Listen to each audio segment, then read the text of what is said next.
alguma coisa te surpreende no futebol brasileiro?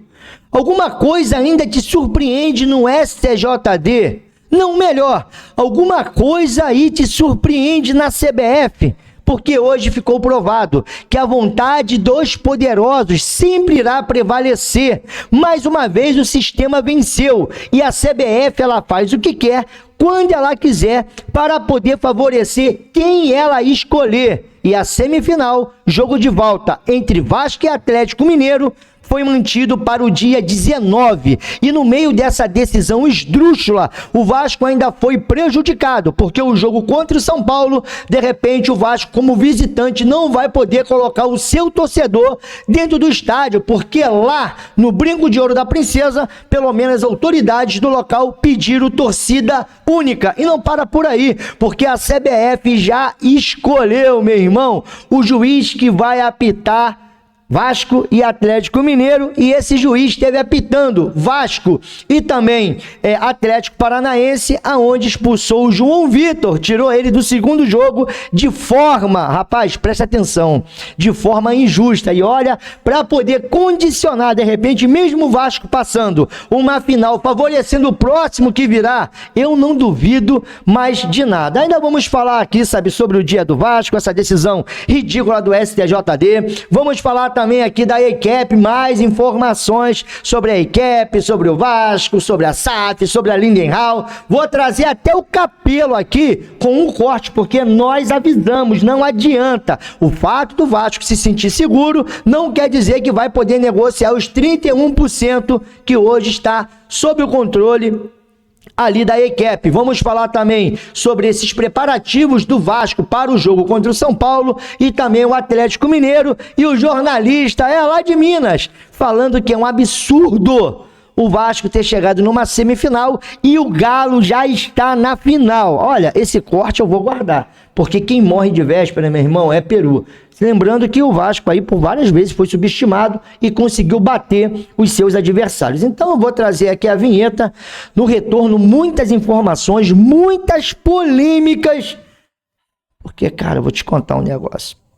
Às vezes é difícil vir pra cá, irmão, e não xingar um palavrão.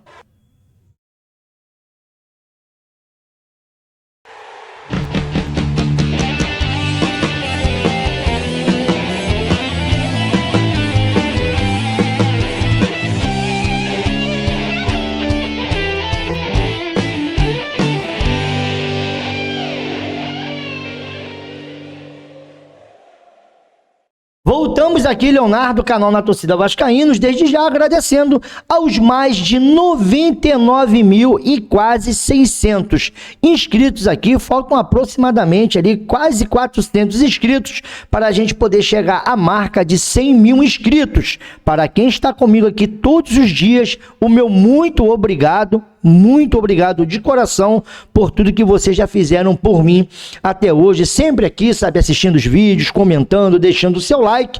Quero pedir o seu apoio para a gente poder alcançar essa marca de 100 mil. Eu preciso muito do seu like, porque ele vai indicar esse vídeo para alguns vascaínos que de repente ainda não conhecem o nosso trabalho aqui no YouTube. Um outro grande detalhe é que no final você pode comentar à vontade. Para quem ainda não é inscrito, chegou aqui agora, ou já tem vindo aqui ver os nossos vídeos, se hoje for a boa, se inscreva e ative o sininho das notificações para o YouTube sempre te manter informado com aí, né, os nossos conteúdos, para mim poder seguir aqui sem enrolação. Tá aqui, ó. Se lembra disso aqui? Eu concordo, tá? Eu acho que tem muito a ver com esse momento.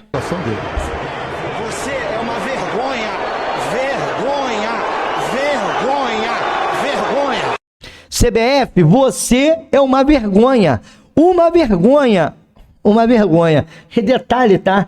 Lembrando que no início do ano a Confederação Brasileira de Futebol tinha dito que nenhuma dessas datas FIFA aconteceria jogos nesses intervalos, que todas as datas seriam respeitadas e que o calendário não iria mudar. E ela fez menção que somente na final da Copa do Brasil, jogo de ida e volta seria final de semana. Porém, não foi isso que aconteceu, porque no momento de fazer valer pelo menos o calendário, o regulamento. Cara, eles usaram até a Constituição Nacional para poder amparar a CBF. E eu tô falando do STJD, que mais uma... Cara, qual foi a última vez que o STJD bateu de frente com a CBF? Cara, pra mim é o STJD da CBF, ou a CBF do STJD, porque os dois se misturam e você não consegue distinguir quem é quem. Porque toda vez que vai botar aí essa Confederação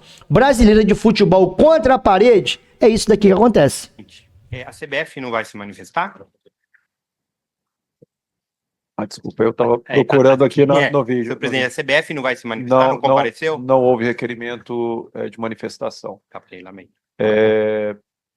Então a palavra ao auditor relator, Maxwell Vieira, para voto. Obrigado, presidente. Voto. Após detida análise dos fundamentos das medidas inominadas e dos documentos acostados aos autos, entendo que não há qualquer elementos que justifiquem que este STJD afaste a decisão da Confederação Brasileira de Futebol quanto à definição das atuais datas dos jogos das semifinais da Copa do Brasil de 2024, nos termos do ofício DCO 2968 de 2024, que deverão ser realizados nos dias 19 e 20 de outubro de 2024. Em que pese a fundamentação e as razões trazidas pelos requerentes Vasco da Gama, SAF, Esporte Clube Corinthians Paulista, a autonomia da requerida CBF na organização e no regramento de suas competições deve prevalecer. Tal autonomia decorre da observância do artigo 217 da Constituição Federal e da Lei 14.597 de 2023, Lei Geral do Esporte, especialmente em seus artigos 26 e 27, os quais atribuem à requerida autonomia organizacional interna. Então quer dizer, cara, você não pode recorrer à justiça comum, mas eles podem recorrer à Constituição Nacional para poder amparar uma decisão arbitrária que tira do mandante o direito de escolher o local, o dia e a hora de suas partidas. Para poder finalizar, isso daqui foi de forma unânime, tá? Todos os auditores, todos que estavam ali no STJD, votaram a favor de manter a data, mesmo mexendo no calendário e mesmo prejudicando vários clubes. Já eu falo de quem se saiu, no caso de quem saiu prejudicado nessa história. De suas eventuais alterações, visando assegurar o equilíbrio. Realmente o voto relator, declaro o resultado unânime no sentido de conhecer da medida nominada, sentido, também acompanhando integralmente o voto relator, declaro o resultado unânime no sentido de... Então o resultado foi unânime, todo mundo acompanhou o relator. Agora um outro detalhe dessa decisão é esse daqui, ó. Que com maestria, o advogado do Vasco fez o que pôde, mas, cara, não adianta, já tá dado, já era do sistema essa parada. Por mais que você vá se debater ali, sabe, que você vai tentar provocar algum tipo de sentimento, esses caras já estão tudo fechado com a CBF, ninguém tira isso da... Cara, quando você vê esse tipo de decisão, não tem como, ó, se liga. Os senhores não devem estar sabendo, mas trago essa informação aos senhores. Ah, deve estar sim. O jogo de volta do Campeonato Brasileiro, entre São Paulo e Vasco, seria no Morumbi. E depois em Brasília. Infelizmente, o jogo será agora em Campinas, por uma escolha do São Paulo. Sim. O Ministério Público do Estado de São Paulo oficiou a CBF determinando que esse jogo seja com torcida única. Olha o problema que a CBF criou. O Vasco pode ter que jogar fora do seu estádio sem a presença dos seus torcedores por uma alteração de data que não deu causa. E mais, o jornalista PVC fez um levantamento que 8 clubes do Campeonato Brasileiro foram afetados com a escalação de jogadores na rodada do Brasileiro que foi antecipada. O DCO está dizendo para esse tribunal, para a sociedade, para a comunidade do futebol, que a Copa do Brasil é mais importante que o Campeonato Brasileiro? É isso que está sendo dito? Porque é único que o Império do Mal pode ser campeão, porra. Lá no Campeonato Brasileiro já foi de ralo, pô. O Vasco ainda disputa, tem interesse no Campeonato Brasileiro e perderá 2 jogadores que sequer podem ter uma volta antecipada. Porque a data do jogo foi marcada para quarta-feira. Ainda haverá jogo da data FIFA. Ainda mais o Corinthians, também interessado. Os clubes aqui estão brigando pelo rebaixamento, por vagas em competições sul-americanas, pela Libertadores. Esse tribunal tem um compromisso de fazer que o calendário anual da CBS seja cumprido, sob pena de ficar na caneta dos senhores o eventual rebaixamento de um clube. Olha, rapaz, no final do ano eu tô louco pra ver o que vai acontecer. E o tempo deixa perguntas, mostra respostas, esclarece dúvidas, mas acima de tudo, o tempo traz verdade. Esse daqui, foi em 2015, Juninho Pernambucano, STJD, igual, somos torcedores julgando desportista, ou desportistas. Ops, vou pegar 6 meses, não, 2 jogos, ou até nada, dependendo do torcedor julgador. Então o Juninho já tinha falado, olha só, irmão, enquanto tiver gente que torce ali, sabe, por determinados clubes e estejam fechados aí, sabe, com essa confederação, não adianta, cara.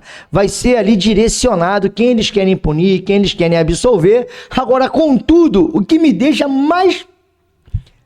Tá aqui, Ramon Abate Abel, Santa Catarina, será o árbitro da partida entre Vasco e Atlético Mineiro pela semifinal, jogo de volta da Copa do Brasil.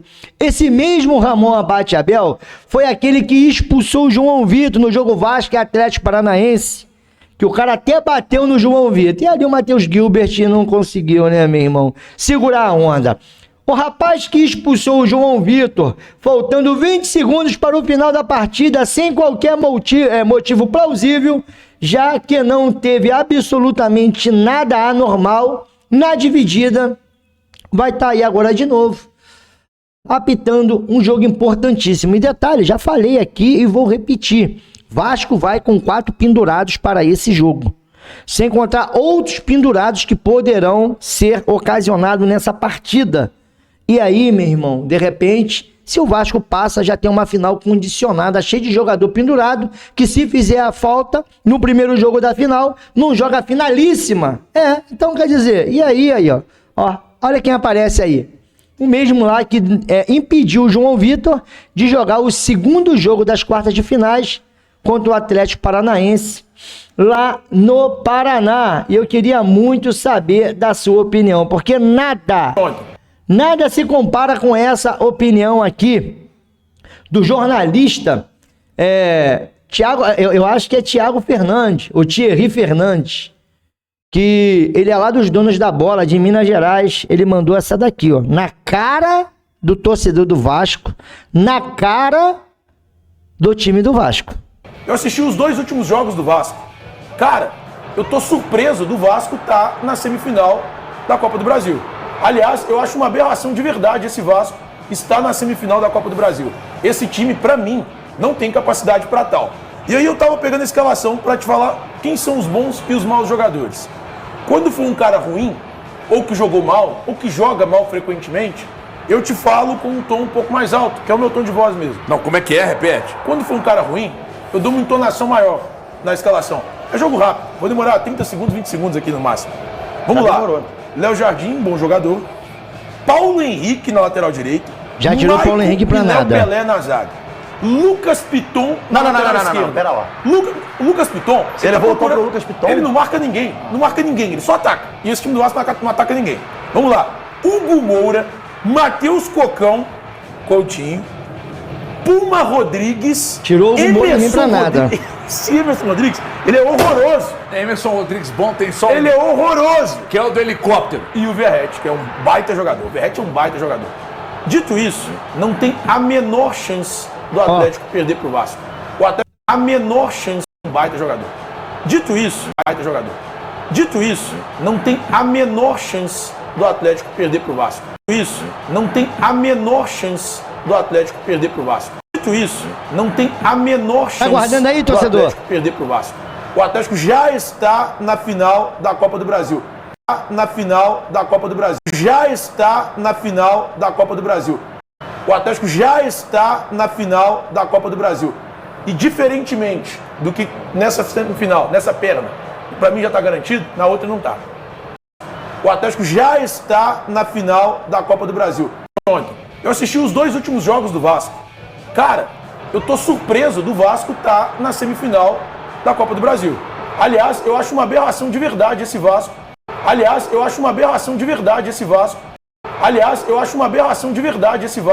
Está na semifinal da Copa do Brasil. É isso daí, torcedor. Então, cara, eu tô muito curioso. Olha, eu tô muito curioso, porque esse corte aqui já está guardado. Agora, meu irmão, se por algum acaso, né, dentro dessa aberração que você falou de vários jogadores fracos do Vasco, que o Vasco não tem a menor condição, que o Galo já tá na final, cara, é melhor aguardar, né? Porque, bom, mas o Paulinho, esse pelo menos aí, não pediu para ser operado e está se tratando ali, porque sofreu uma forte entrada de um adversário na perna direita. E a estrutura óssea dele ficou abalada. O atleta ali, com a anuência do Galo, optou pelo tratamento conservador para conseguir jogar as partidas decisivas do time, tanto pela Copa do Brasil como também pela Libertadores. Então, ele teve basicamente o mesmo problema do Adson, só que ao contrário do Adson, que também poderia ter escolhido, no caso, fazer o tratamento e depois do campeonato, ou dos campeonatos que o Vasco está disputando, ali no caso, fazer a sua operação e tudo mais, a sua intervenção cirúrgica, não. Mas dizem aí, corre por fora, que o Adson está muito próximo aí de voltar numa recuperação surpreendente. Vamos ter que aguardar. Um outro grande detalhe é que esse menino aqui, ele teve falando a respeito da sua saída do Vasco. Ele que é um destaque do Amazonas lá na Série B, na minha humilde opinião, ajudaria demais nesse meio campo ali junto com o Hugo Moura. Fui perdendo espaço com o Ramon Dias, sem ter oportunidade. E isso pode destruir a confiança de qualquer atleta. Acho que faltou um pouco de sensibilidade da antiga comissão. O Vasco é um clube formador, onde dá muita estrutura para a maioria dos atletas jovens, mas aquela comissão não via isso como uma carta na manga. O Cauã Barros falando em entrevista a respeito ali de ter perdido espaço, e ele saiu, todos que aí são dos bastidores, ou que pelo menos aí acompanham o Vasco, todos sabem que o Cauã Barros saiu devido aí o Ramon Dias também lá e toda a sua comissão. O Vasco que hoje, né, mais uma vez teve um dia de treinamento.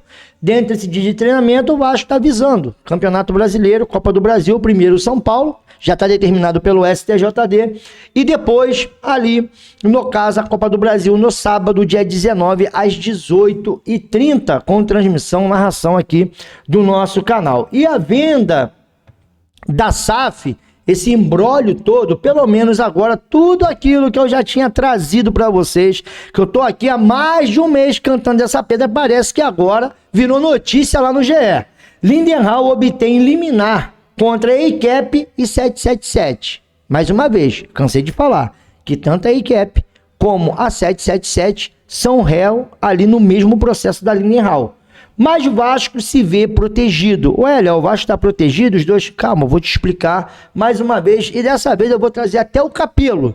Porque se eu falar que, não, pô, isso aí é achismo, vou trazer então um jornalista lá que acompanha todo esse imbróglio, mas na hora de criticar a 777, ele vai dar ali uma passada de pano. Mas eu vou aqui resumir essa matéria do GE. Vale o debate. Lindenhall é a manda-chuva. Desculpa. Eita. Há alguns meses tocamos no assunto sobre a venda do Vasco, tratando-o como algo complexo. De fato, o Vasco está protegido, não perde o controle da SAF, porque o Vasco tem uma liminar que garante ele ter o controle da SAF do Vasco da Gama. Porém, né, dentre todas essas questões, está longe do Vasco ter uma autonomia para buscar um novo investidor. O fato na Nugget Aquisition LLC, a empresa do grupo 777 Partners, que opera os times de futebol, ou operava os times de futebol, lá do Futebol Group norte-americano, não ser citada na ação que corre na justiça norte-americana, a ação da Lindenhall, não significa que a EICAP ou o Vasco possam negociar os ativos da 777, lá os 31%, com outros investidores, sem o aval da mesma Lindenhall. Léo, o que você está falando? Cara, qualquer ativo. Eles não precisam citar aqui, pelo menos um dos braços da 777 que cuidava do Futebol Group. Não! Qualquer ativo da 777, que no caso, aí a ACAP tentar vender, a Lindenhall vai lá e pá, trava, porque eles têm uma liminar. E, inclusive, essa semana, o juiz reforçou essa liminar, se não tiver equivocado, com uma outra decisão que ampara a Lindenhall lá, a empresa lá britânica, enfim, para ela, no caso, ser paga. E a ACAP tentou negociar com a Lindenhall e botar ela na fila desses credores que estão cobrando 777/ACAP. Queriam colocar eles no quarto ali, né, na posição ali, o quarto da fila. E eles não aceitaram. Inclusive, isso está até nessa matéria do GE. E aí o Rodrigo Capello, ele vai vir aqui agora e vai falar exatamente tudo isso. Porque eu estou trazendo esse corte só para você poder ter a convicção que esse assunto do Vasco é complexo. E não será fácil o Vasco se desfazer dessa parceria aí, /777 ACAP, se a Lindenhall não tiver de acordo. Se eu fosse o Vasco, eu já começava a buscar também a empresa britânica ali para poder entender o que eles querem de fato para poder negociar com a ACAP. Se esperar só pela ACAP, meu irmão, isso daí vai demorar. E o Vasco, enquanto isso, está engessado porque não pode aí tomar uma... Eu não sei nem como é que fica. Se o Vasco pode vender os 69%, se a justiça vai liberar para o Vasco vender, também eu acho que seria uma saída. Para o Vasco não ficar aí amarrado, o Vasco venderia ali pelo menos, sabe, 55% do que tem, ficaria com o resto, e aí depois que resolvesse essa questão da ACAP, com a Seven e tudo mais, o Vasco fosse ali e buscasse esses 31%. De repente vende 50 e poucos por cento, inteira o dinheiro, compra os 31% e bota para rolo também. Bom, vamos ouvir aqui agora o Rodrigo Capello. A 777, ela comprou diversos clubes de futebol e ela começou a entrada dela no mundo do futebol nos últimos anos. Além disso, ela tinha outros investimentos em setor aéreo, mercado financeiro, ela tinha uma série de outros negócios. Quando o negócio dela colapsa neste ano de 2024, o que acontece? Os terceiros que emprestaram dinheiro para ela levam ela à justiça e começam a cobrar esse dinheiro e começam a acionar as cláusulas ali dos seus contratos, dos créditos que eles prestaram. Pois bem, existem dois que hoje estão na justiça, e inclusive essa notícia dessa semana foi publicada ontem no GE. A ACAP nos Estados Unidos e a Lindenhall no Reino Unido, essas duas estão brigando por esses ativos. Tal qual o acervo da IMI, a 777 era uma empresa com ativos. Afinal, ela tinha comprado, ela tinha negócios, ela tinha investimentos. Então, hoje, esses credores eles estão tentando recuperar o investimento deles na 777, tomando esses ativos e tentando revender. Dentre esses ativos estão os clubes de futebol, inclusive o Vasco. Problema, a ACAP, que é a empresa que hoje gere a 777 de maneira ali forçosa, né? Ela está tomando decisões e está colocando bens à venda. Só que a Lindenhall, no Reino Unido, já foi à Justiça dos Estados Unidos para dizer, peraí, vocês não podem sair vendendo os ativos da 777 porque eu também tenho dinheiro para receber. Estou colocando aqui de uma maneira vulgar para ficar mais fácil de entender. Então hoje existe uma briga entre os credores da 777 para ver quem vai ficar com esses ativos, dentre eles os clubes de futebol. Essa é a situação em que o Vasco está hoje. E isso atrapalha o plano do Vasco, porque a diretoria do Vasco hoje está buscando um novo investidor. Está buscando alguém que vá comprar essa parte da SAF que pertencia à 777.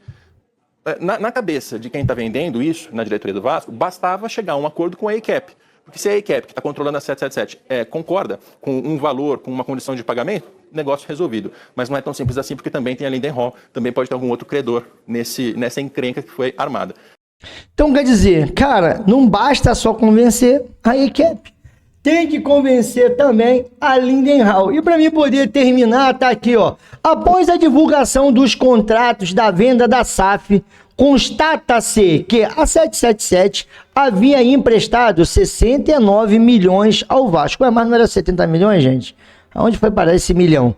Destes 60 milhões foram usados em dívidas que inclui desde fatura em posto de gasolina até valores milionários para outros atletas. Cara, os caras meteram até lá a quitanda da Dona Maria da esquina lá, né? Pô, meu irmão, vou te contar um negócio. Os caras, rapaz, eu tive vendo aí, sabe, esses valores, tem ali valor de R$5, mano, que os caras meteram aí, sabe, nesses valores que foram emprestados pela 777 para poder prestar conta. Eu acho essa parada um extremo absurdo, mas isso era o nível do Vasco, sabe?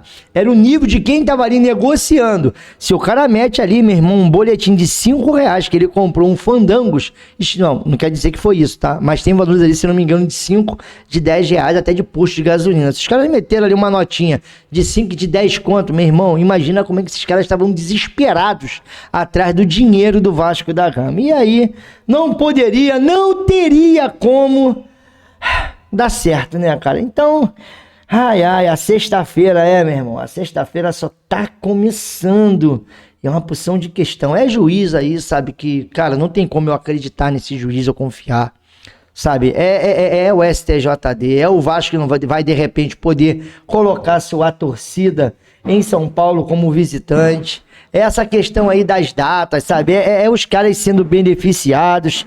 E enquanto isso, nós estamos aqui agora com o Davi, ó. Enquanto batucam aqui fora, sabe? Tá uma batucada aqui da porra. Mas aqui, ó, Davi Lacerda do Espírito Santo apitará São Paulo e Vasco. E Ramon Abate Abel de Santa Catarina apitará Vasco e Atlético Mineiro pela Copa do Brasil. Então, aí, os dois juízes já foram escolhidos. Um para poder apitar o jogo entre São Paulo e Vasco e outro entre Vasco e Atlético Mineiro. Esse Davi Lacerda, que até meu xará, tem meu sobrenome. Bom, também não vai lambar o sobrenome dos Lacerda não, valeu, Davi? Pelo amor de Deus. Já chega já o que, né, a família Lacerda, lá da Vaz Lacerda, tem passado. Bom, tô metendo meu pé. Beijo no coração. Não vou parar aqui para comentar sobre a CBF. Deixar o vizinho batucar aí, ó. Que beleza, ó. Quando ele batuca, eu vou meter meu pé. Valeu, galera? Fui que fui.